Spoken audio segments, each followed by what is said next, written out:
Distraction, theft, dismay. When I look at my hand, my ring was gone. She took the ring at the same time that she took the old ring off. An Ottawa senior tells the story of how her ring, with sentimental value, was snatched right off her finger. Please bring my ring back. All aboard the frustration train. I had to go all around, but I didn't know even where to go. That's what one Ottawa neighborhood is riding after a year of LRT construction that looks far from completion. This month I have the ring, but next month I swear I don't have it. So how can to survive it? Newly ripped up roads and confusing signage said to be adding to an already chaotic detour. Plus, the consequences of a dry summer. It affects us, but my plants are more drought tolerant. Below average rainfall, but will the farmers' fields stay resilient when it comes to crops?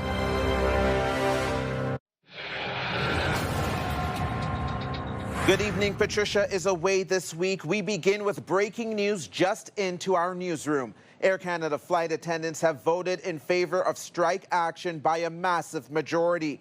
The Canadian Union of Public Employees says 99.7% of its members voted in favor of strike action.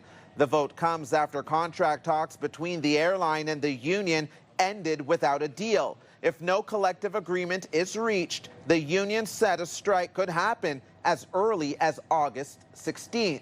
However, officials say bargaining is expected to resume at the end of this week. As of now, this is just a vote in favor of a strike, but some aviation experts say if it were to happen, it could mean the cancellation of thousands of flights. CTV Ottawa has extended coverage of this strike vote and what it could mean for future travel plans. Just go to our website, ctvnewsottawa.ca. Also topping the news tonight, a 90-year-old Ottawa woman is speaking out after becoming the victim of a distraction theft, robbed of a sentimental piece of jewelry targeted while sitting outside her retirement home. It happened at the Ogilvie Villa retirement community in the East End on Sunday. CTV's Katie Griffin is here with more. Katie. Stefan, this is just one of many incidents police have warned the public about with the elderly being targeted. It happens fast. Someone puts a piece of jewelry on a senior to distract them, with victims realizing shortly after that a valuable item of theirs has been stolen. Thank God she didn't get this one, because that was my wedding ring. At 90 years old, Terry Thompson has seen a lot. Never anything like this. When I look at my hand, my ring was gone. She took the ring at the same time that she took the old ring off. While having a smoke outside Ogilvie Villa retirement home Sunday, Thompson says she was approached by a woman who forcefully put jewelry on her. I said, I don't want any. You keep it, you wear it. And all of a sudden, she grabbed my hand, put the ring on, and then all of a sudden, she took it off. I said, take that off. And she was gone in about a second. Also gone, a cherished aquamarine and diamond ring. You know, my husband gave me that in 1975. The loss of it, heartbreaking. I'm sad for my mom. Upset. Hopefully they can catch this person. Last month, police asked for help identifying suspects involved in distraction thefts targeting the elderly, including a 92-year-old robbed of a necklace and 2 rings in her driveway on Hillary Avenue, and a gold necklace stolen from a 94-year-old on Beaver Pond Drive. To help protect yourself from distraction thefts, police say to avoid displaying expensive or sentimental jewelry in public. Stay alert to your surroundings, especially in parking lots. Don't allow strangers to touch you, and if approached under suspicious circumstances, walk away and seek help. From Thompson, a simple plea. Please bring my ring back. And we did not receive comment from Ogilvie Villa before airtime, but there is a sign warning about the individual posted on the door, and we're told plans are in the works to possibly move this smoking area elsewhere so that residents aren't so close to people walking by. Stefan?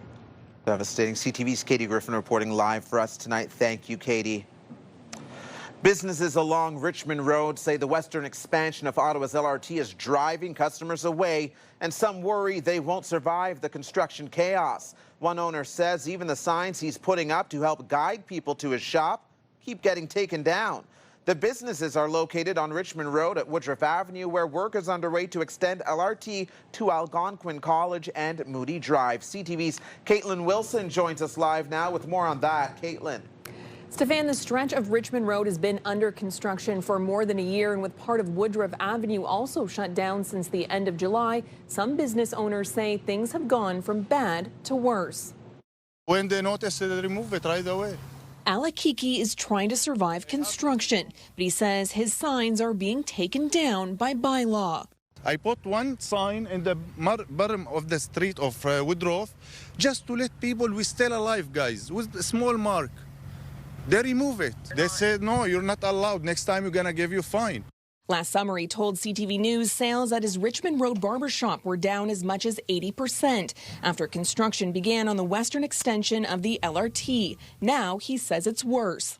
Every month we spend more than $2,500 on advertising online. I'm trying to survive it, but no client. Even his customers say just getting here can feel like a maze. I had to go all around, but I didn't know even where to go, so I wasn't sure if I will find my way here. So we tried it ourselves, walking from the nearest bus stop. Fences, detours, and multiple crossings turning a short trip into a long one. And drivers and cyclists say it isn't any easier. You have to merge with cars, and as you know, cars are not always, and they are frustrated here, so probably they are not as careful as they should be. Well, the section of Richmond Road has been under construction since last summer. Part of Woodruff Avenue shut down at the end of July, with construction leaving a massive mound of dirt outside this pharmacy for weeks.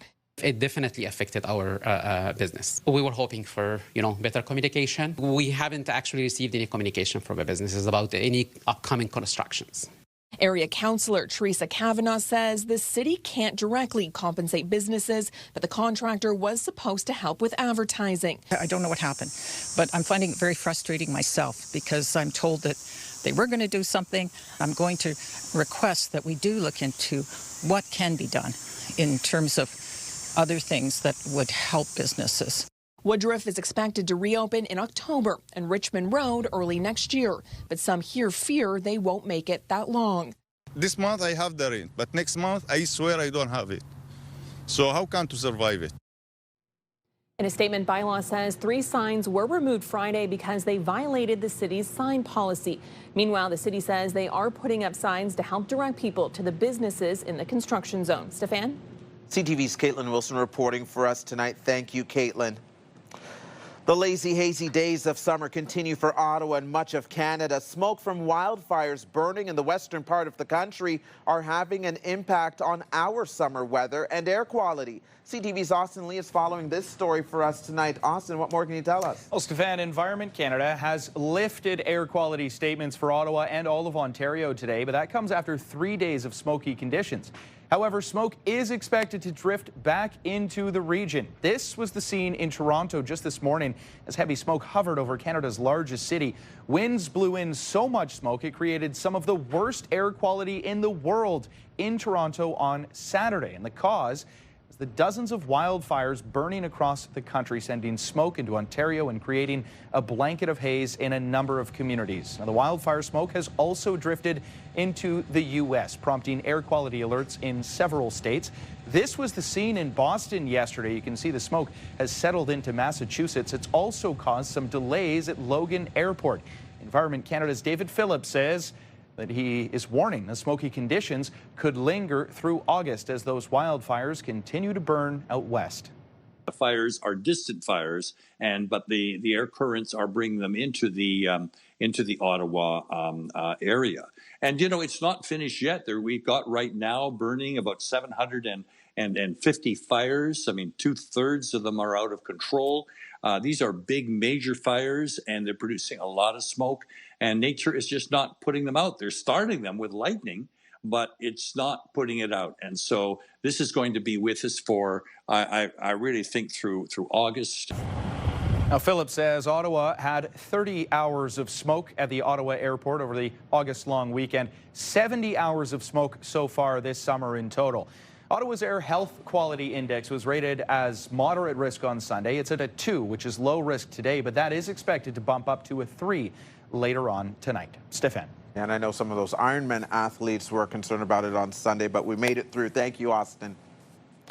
Now for a first check on weather on that note, here's a live look through our Centennial Glass Sky Cam. It is 24 degrees out there right now. Some slight humidity, but not much to worry about tonight. There is a chance of showers. Tomorrow, plenty of sunshine. And then Thursday, another 30% chance that we could see some precipitation. The next 24 hours looking like this. If we were to see some rain, it would be overnight, likely while you're sleeping. I don't believe it's going to start too early. And then around 8 p.m., we're dipping down to 22 degrees from our current 24. We saw a daytime high of 27 earlier. 7 a.m. when you wake up, it might feel a little cool, relatively speaking, at 16 degrees, but plenty of sunshine throughout the day, 27 degrees for that daytime high. Still ahead, honoring the lives that were taken while constructing the historic Rideau Canal. A look at this long weekend's Celtic Cross ceremony a little later. With little to no rain in the forecast, it's bad news for farmers who are feeling the effects of 3 straight months of below average rainfall. Some are seeing dry fields for the first time in years. CTV's Dave Charbonneau has more. Last year was the wettest year ever, and this year is the driest I've seen. We want moisture to keep the silks moist. At Maple Hill Urban Farm in Ottawa's West End, manager Don Trott says this season's crop of corn might not be as big as in years past. I really haven't been concerned about the dry weather until the last week or so when corn starts tasseling. And that's kind of a critical time for the corn crop. The forecast in Ottawa and Eastern Ontario shows a minimal chance of rain over the next week. Environment Canada's rainfall in July was about half of the normal average.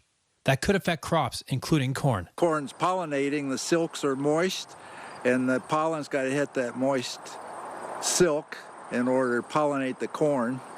And then you need the moisture to fill out the kernels. Look at it, it's right there. There's lots of water in the soil. On another section of the same farm, farmer Steve Baker says he's not worried for now. Also, the plant is going to collect humidity every morning. It's going to run it right down its stalk into the ground, right at its root. So, yeah, I don't worry too much about dry weather. You can see it dry. Over at Veggie Trail Farms, some of their crops have also been affected by the hot, dry weather. My kale is coarse because it's hot, it's dry. The leaves are coarser than normal. But many of their plants are doing fine. Owner Tammy Bannon says they are built to cope with these types of conditions. It affects us, but my plants are more drought tolerant. Because we don't irrigate, okay, the roots go down. They go down deep. And feel the moisture on the root. Yeah, it's nice and cool too. Okay, it's cool and it's moist down there, and all those nutrients are deep down in the soil. Some produce may be smaller this year due to the lack of rain, but Bannon says there's a silver lining to the quality. Corn, tomatoes, peaches, you know, they'll be smaller, but they'll be sweeter. Dave Charbonneau, CTV News. And you can scan the QR code on the bottom of your screens to link to us online or visit ctvnewsottawa.ca. We have more details on the dry summer weather there. You can also download the CTV News app right now. Just scan the QR code on your screen, once again, using your smartphone. Ontario Provincial Police are investigating the death of a dog in North Grenville. Stella was last seen on Friday near her home in the Tompkins Road area. Police say she was located deceased on Saturday, and investigators believe her death may have been caused intentionally Friday night. Anyone with information is asked to contact the Grenville OPP. 2 drivers are facing charges after being caught racing on Highway 417 early this morning. Ontario Provincial Police say 3 vehicles were observed going more than 100 kilometers an hour over the speed limit around 1 a.m. 2 of the vehicles were stopped by police. Police say the 2 drivers are facing charges of stunt driving and dangerous operation of a motor vehicle. A motorcyclist is being treated for serious injuries after a 2-vehicle crash in Orleans. Emergency crews responded to a collision involving a motorcycle and an SUV at the intersection of Jeanne d'Arc and Orleans Boulevard around 9:20 last night. The driver of the motorcycle was transported to hospital. Ottawa police would like to speak with anyone who witnessed the crash or may have dash cam footage. As a trade deal with the United States remains in limbo, Prime Minister Mark Carney unveiled new measures today to help the softwood lumber sector. CTV's Rachel Aiello has more. Unveiling new measures to snap the Canadian softwood sector's U.S. market dependence. Today, Prime Minister Mark Carney promised new loan guarantees and grants to help keep lumber companies afloat, accelerate product development, diversify markets, and fund retraining efforts. We cannot count or fully rely on what has been our most valued trading relationship for our prosperity. The move comes after the U.S. raised duties last month, prompting calls to make resolving the dispute a priority in the broader trade talks. Talks that Carney said today are continuing, despite U.S. President Donald Trump's tariff escalation last week. I haven't spoken to the president in recent days. We'll speak when it makes sense. Mark Carney has to deliver. While polls show Canadians appear willing to give Carney more time, pressure is increasing as they watch Trump make deals with other countries. Canadians are increasingly worried about Trump and the state of the trade negotiations. Concern on that front has been increasing over the last number of weeks. Today, as both countries work towards a new North American trade pact, two of Carney's top ministers are in Mexico, talking to officials about how they secured a 90-day pause on higher tariffs. Perhaps we can also learn something from their approach. They took a much more measured and perhaps low-key approach, and it seemed to work for them. All of this coming the same day that new federal data shows Canada's merchandise trade deficit has widened to the second highest on record since April's historic dip. Rachel Aiello, CTV News, Ottawa. U.S. President Donald Trump says he believes that banks discriminate against him and his supporters. In an interview on CNBC, Trump added that Bank of America and J.P. Morgan Chase had previously refused to accept his deposits. Trump made the comments when asked about a report in the Wall Street Journal that said he planned to punish banks that discriminated against conservatives. Canada Border Services says it has arrested and charged 3 alleged smugglers after police intercepted a truck carrying foreign nationals trying to get into Canada. Canadian Border Services Agency reported the truck was carrying 44 migrants in conditions described as, quote, horrific, with little air, no water, and no room to sit. Amongst the migrants were a pregnant woman and children that were as young as 4 years old. The U.S. Coast Guard releasing a report today saying that the 2023 implosion of the Titan submersible that claimed the lives of all 5 people on board was, quote, preventable. The report placed responsibility for the tragedy largely on OceanGate, the company that operated Titan. It found the primary factor for the implosion was the failure of OceanGate to follow established engineering protocols. Per Wimmer was signed up to go on the Titan in 2019, but that voyage was canceled. He says company CEO Stockton Rush was known for pushing against boundaries. He was constantly fighting the authorities. And fair enough, sometimes you got to be a rebel. You got to push the boundaries. You got to innovate. You got to lower the cost base. That's what private enterprise is all about. But you can't do that playing jeopardy with people's lives. I mean, this was an experimental submersible, and you can't take paying customers on board on experimental submersibles. The Coast Guard report also found that had OceanGate CEO Stockton Rush survived the disaster, he could have been subject to criminal liability. Plans have been released for the second phase of the redevelopment of the Westgate Shopping Centre. The application requests permission to demolish the mall except for the existing Shoppers Drug Mart.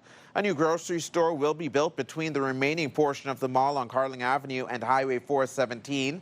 The plan also calls for 250 surface parking spaces. A high-rise apartment tower and a mixed-use low-rise building have already been built at Westgate. This is a deep connection because of the awareness of how courageous it was for the Irish to leave everything and literally come across in the whole of a ship. Coming up, remembering the workers who helped build the Rideau Canal nearly 200 years ago. Also, here's a live look through our Centennial Glass Sky Cam. It is 24 degrees out there right now. We'll be right back.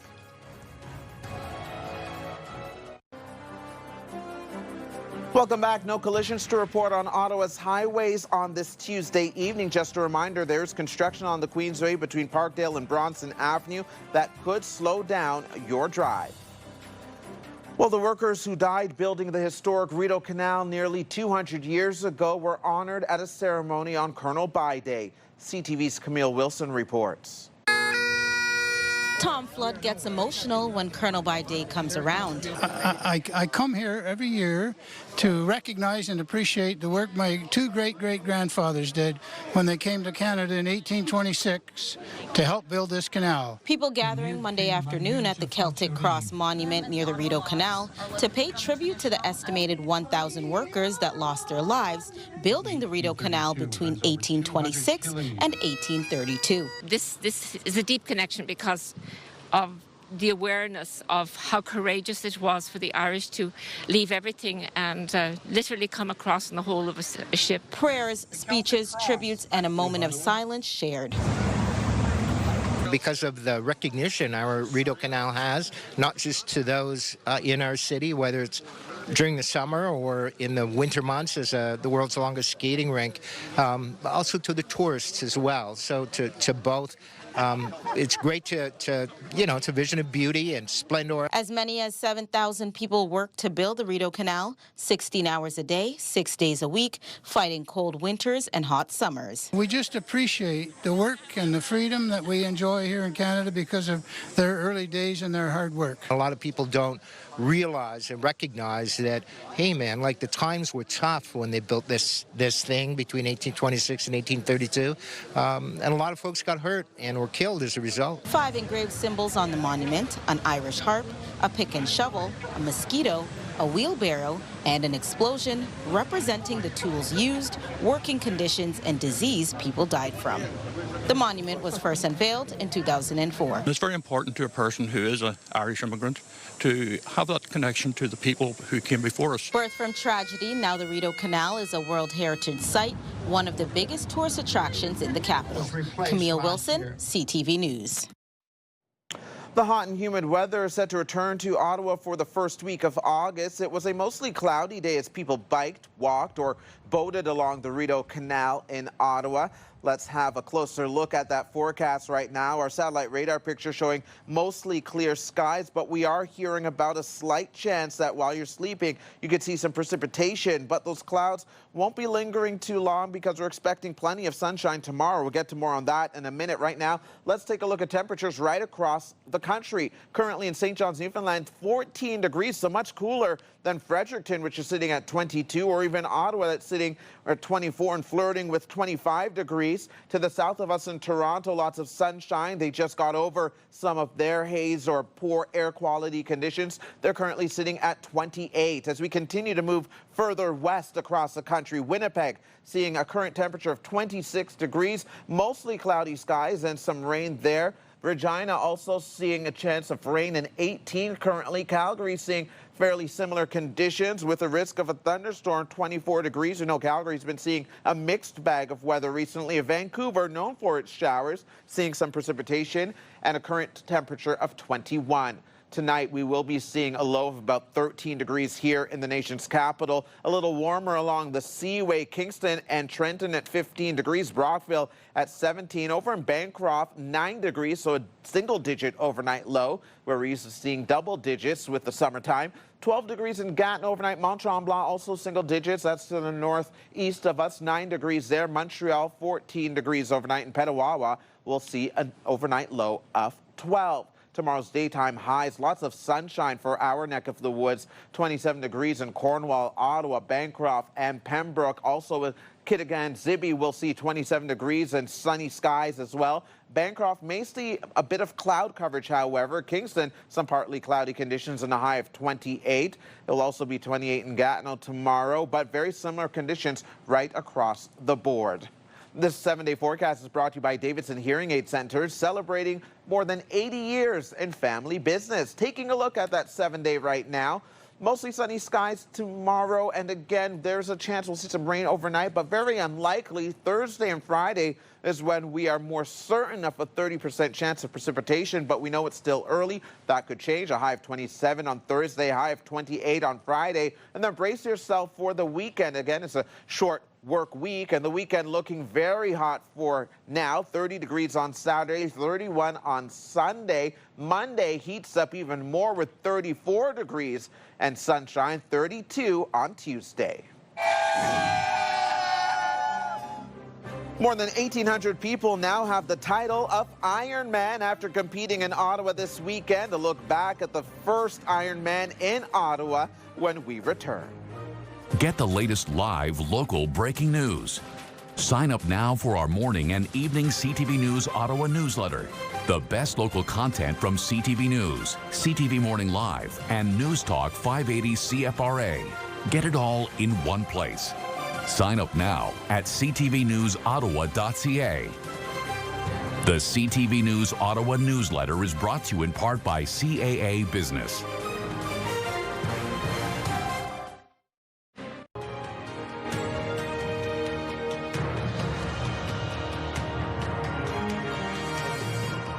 Taking a closer look now at one of the top stories in the nation's capital this past weekend, the first Ironman Canada in Ottawa. Excitement was in the air as nearly 2,000 people completed the race to be the Ironman and get that title. Ottawa's Graham Barber, in his 80s, was one of the oldest to put his body to the test. But it was Luke Evans who crossed the finish line first after the 3.8-kilometer swim, 180-kilometer bike ride, and then a full marathon. Right now, we are joined by David Holm, organizer of Ironman Canada Ottawa. Congratulations. I was there that Sunday, and it was an epic day. Beautiful sunshine, great weather, and so many participants. You've had 2 days to process now. How are you feeling? Unbelievable.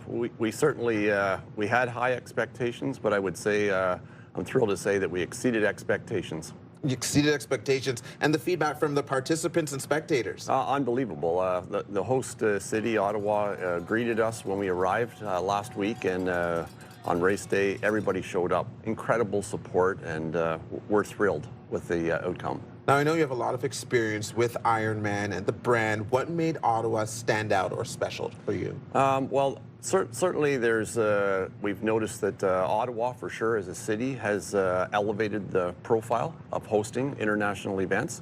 And there was the right infrastructure here, parks, pathways, water access, and super supportive community, just not on the front level, but a lot of the, Business Bureau realized the impact that an event of this caliber could have on the community, and they supported us the whole way. There was a lot of yeses along the way. Good. Which is a great feeling when you're trying to organize an event of this magnitude. Definitely expand on the logistics or maybe even some of the challenges that come with planning out an Ironman, because this is kind of years in the making. I remember when we had the successful bid, but some people may not realize at home. Well, when we first presented a map and said that, as you suggested earlier, we need 3.8-kilometer swim and we need 180K of bike and a full marathon, a lot of people, their eyes are raised. And then when you present a map and you see it goes from the west side of the city to the east side of the city, but also goes south of the city, then all of a sudden it's like, wow, you know what?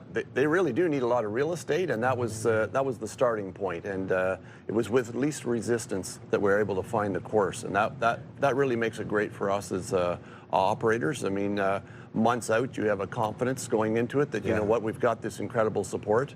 The group at Event Central, which helps with events in Ottawa, were really the quarterback to get us where we needed. They constantly kept the stakeholders engaged, and you know what? We came with the best solution forward, and it delivered on Sunday. For sure, and Ironman Canada Ottawa will be back. So what did you learn from this year? What would you do differently? Oh, I mean, right now, the only thing that I would, if I say different or tweak is I would like to think that we'd like to have more participants or be able to find a way for more participants.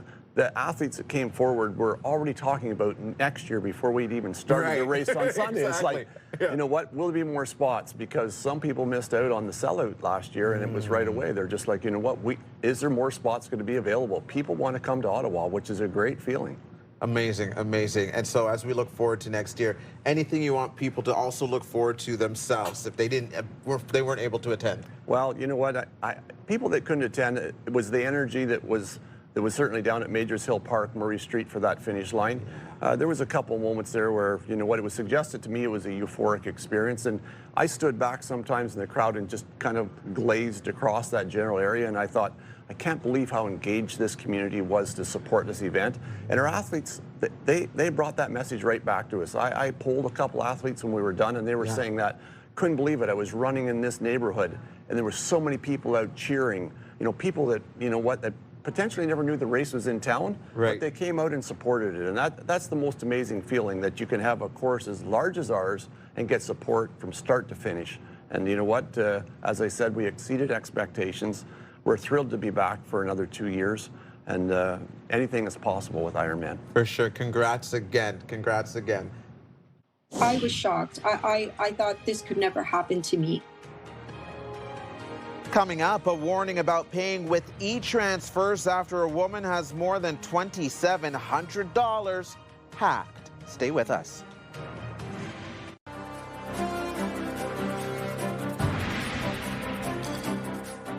E-transfers are one of the most popular ways to send and receive money in Canada, with more than 1 billion transactions happening each year. Generally, it's a safe way to move money, but e-transfer fraud is on the rise as hackers find new ways to get into your bank account. CTV's Pat Foran reports. I was shocked. I thought this could never happen to me. Lola Bielavuk of Toronto was using Poshmark, a website that brings together buyers and sellers, allowing users to purchase new and second-hand items.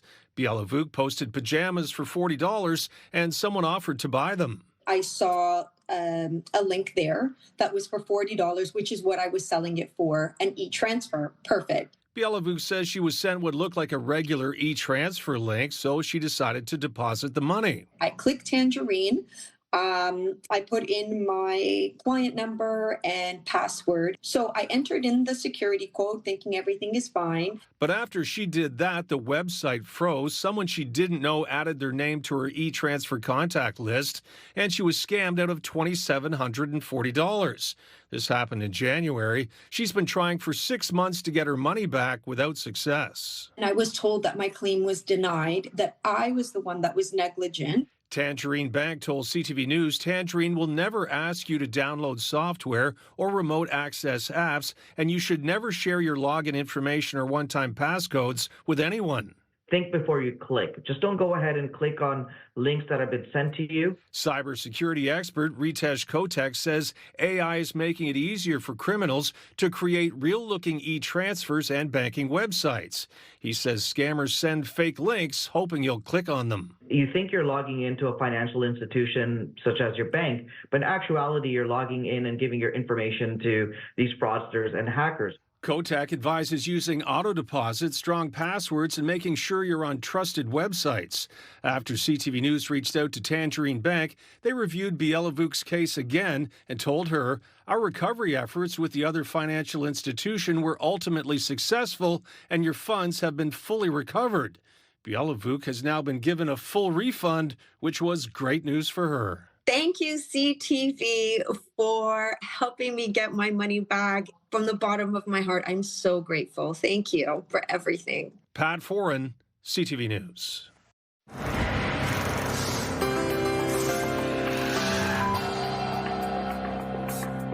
And tonight's big picture, if you can't get everything on your to-do list done today, you might have an excuse.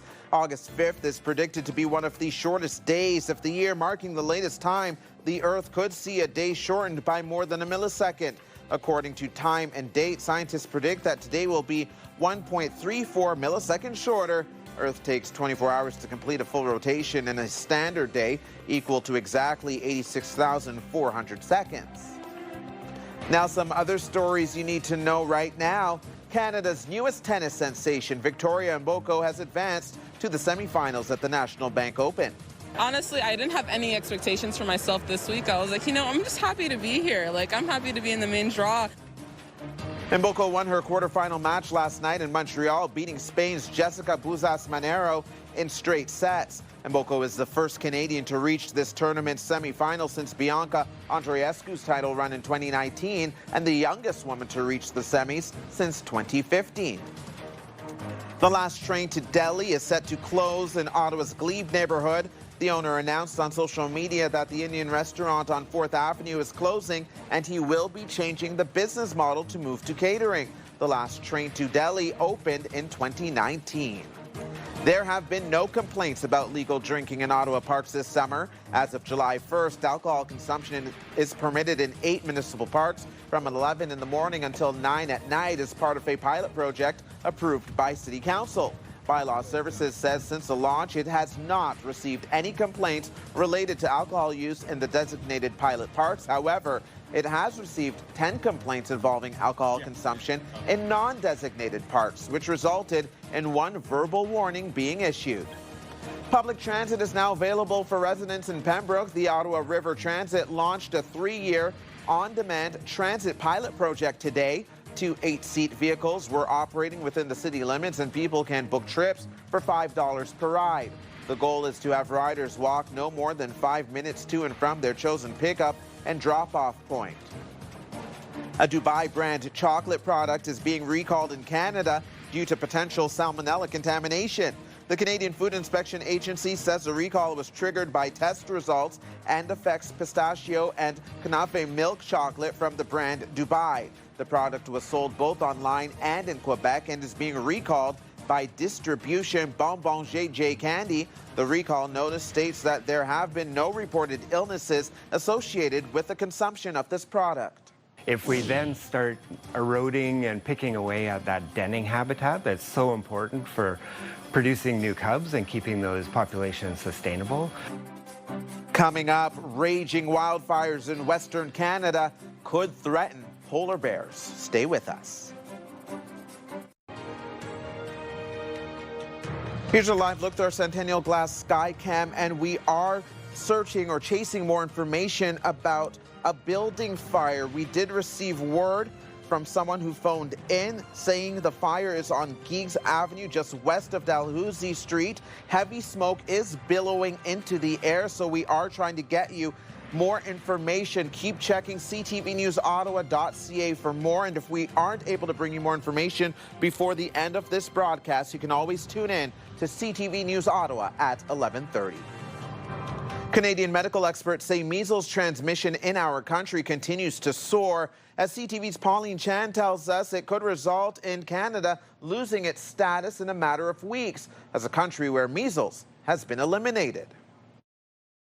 Canada was declared to have eliminated measles in 1998. So measles elimination is defined by the World Health Organization, and it means that within a certain geographical area, in this case Canada, that there is no sustained transmission of measles over a 12-month period. Jana Shapiro from the University of Toronto says it doesn't mean there were 0 cases, just no sustained transmission. And now that we've seen a resurgence in the past year or so in Canada, we are at risk of losing that elimination status in 2025. 10 of our 13 provinces and territories have seen cases. Alberta has over 1,600 cases of measles, and Ontario has seen more than 2,300. We really had our bulk of our cases in kind of March, April, but that's not yet the case in Alberta. I think there's still quite a few new cases being reported on a weekly basis. Many of the cases sprang from a single event in New Brunswick last October, which led to transmission in other provinces. I have a lot of concerns. Very deep concerns professionally, foremost, and also personally.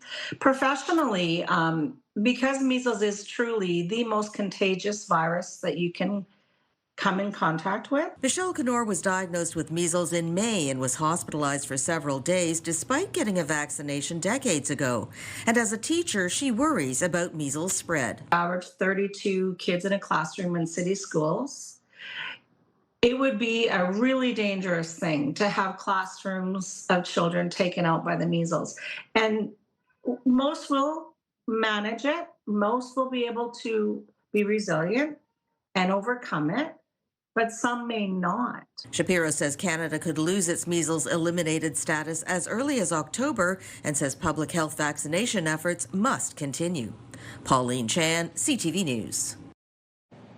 Forest fires ripping across Canada are impacting the country's wildlife, including Manitoba's polar bears. CTV's Alex Carpa finds out how changes to their environment could leave a lasting impact, including how they age. At the shores of Hudson Bay sits Wapusk National Park in northeastern Manitoba. It's one of the world's largest known polar bear denning areas, crucial for the survival of newborn cubs. Looking at where polar bear dens are and Stephen Peterson, the Director of Conservation and Research at Winnipeg's Assiniboine Park Conservancy, says a warming climate and a drying subarctic landscape is increasing the fire risk up north, placing polar bears in ever-increasing danger. if we then start eroding and picking away at that denning habitat that's so important for producing new cubs and keeping those populations sustainable, then polar bears are just kind of getting another whammy that will make them less likely to be in Manitoba in the long term. He is now hoping to create a map that can help inform wildfire fighting efforts in the future to protect wildlife in the north. If we want to protect polar bear habitat, knowing where that habitat is and what's at high risk will help make those decisions. Climate change is happening at a pace that is unprecedented. Megan Jones has studied the impact climate change is having on polar bears and whether they can adapt to an evolving climate. In her ongoing study, she discovered that for every degree of climate warming, these polar bears along the western shores of the Hudson Bay are aging biologically by 1 year. As we are losing ice in the Arctic due to climate change, bears are spending more time swimming, which is 5 times more energetically intensive than walking, so they're using energy a lot faster. Manitoba's fire map shows one small active fire in Wapusk National Park and 2 other fires in the region, but it's not just the fires that could impact bears, but smoke too. When polar bears are inhaling these gases, they're inhaling particulate matter, it's going to result in inflammation in their bodies as well. Jones says the Arctic is expected to warm for at least the next 100 years, but in the meantime, she is doing everything she can to protect polar bears in the north. Alex Carpa, CTV News, Winnipeg. Coming up, counting down to hockey season with a road trip across the city. The Senators are bringing the rally tour to fans in Ottawa this summer. Wednesday on CTV Morning Live, there are concerns about a potential drought in our region as we see a 3rd straight month with below average levels of rainfall. And Outdoor Week continues on CTV Morning Live. We're playing some pickleball tomorrow on the show. Wake up the right way with CTV Morning Live starting at 6 a.m. Hairstyles, courtesy of Salon Fiorella. Here's a recap of the top stories we're following right now. She grabbed my hand, put the ring on, and then all of a sudden, she took it off. A warning tonight about distraction thefts after an elderly woman had her ring stolen right off her finger outside the retirement residence that she lives at. I had to go all around, but I didn't know even where to go, so I wasn't sure if I will find my way here. Some businesses are raising concerns about the LRT construction on Richmond Road in Ottawa's West End, saying access has been cut off and direction signage has been removed. It affects us, but my plants are more drought tolerant. Well, we have to tell you, some farmers in the region are doing the rain dance after 3 straight months of below seasonal rainfall has left many crops thirsty for a drink. Time now for a final check on the weather, and there's a bit of precipitation in the forecast. Perhaps not tonight, although by some accounts there could be a slight chance we see some overnight rainfall. Probably not enough to wet those thirsty crops. 16 degrees will be what it is when we wake up. Sunny skies. And taking a quick look at our 7-day forecast, 27 for the daytime high tomorrow, Thursday. A stronger chance we'll see some rainfall. 27 degrees for the high there. 28 on Friday. Also a 30% chance of rain. So just the slightest chance. A mix of sun and cloud on Saturday. Things really heat up over the weekend.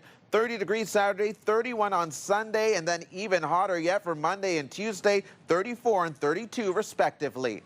Time now to check in and see what our news team will be working on tonight. And Austin, what more can you tell us about the fire we mentioned earlier? Yeah, right, Stefan. So we are tracking that fire. It is happening right now. So we want to take another live look, and you can see quite a bit of smoke coming out from Geeks Avenue as far as we can tell. Again, still working to confirm some details here. Ottawa Fire says that they did receive a call at 6:36, so it is still very much a working fire. Ottawa paramedics say they are on the scene, and we are just waiting on updates there. We also have a camera crew heading in that direction. So again, we'll share any updates as those become available, the extent of the damages or potentially any injuries. Of course, you can get the news anytime, anywhere at ctvnewsottawa.ca, and join me tonight for CTV News at 11:30.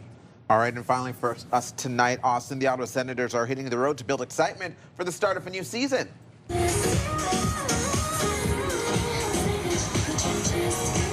The Canadian Tire on Greenbank Road was the first stop today on the Sens Rally Tour. The tour includes activities, an ice cream truck, a chance to win prizes, clearly some bouncy castles involved as well, and guest appearances from Spartacat and Sens alum. Tomorrow, the Sens Rally Tour will be at the Canadian Tire in Canada from 4 p.m. until 7 p.m. Tons of excitement around the team, too. Oh, my goodness. For good reason. Yep, and it doesn't even, I'm not even mad at it because it's still summer. This is a good lead up. Yeah, of course. Anytime we get to talk Sens, I'm all on board, man. Go Sens, go. Go Sens, go. Thanks for watching, everyone.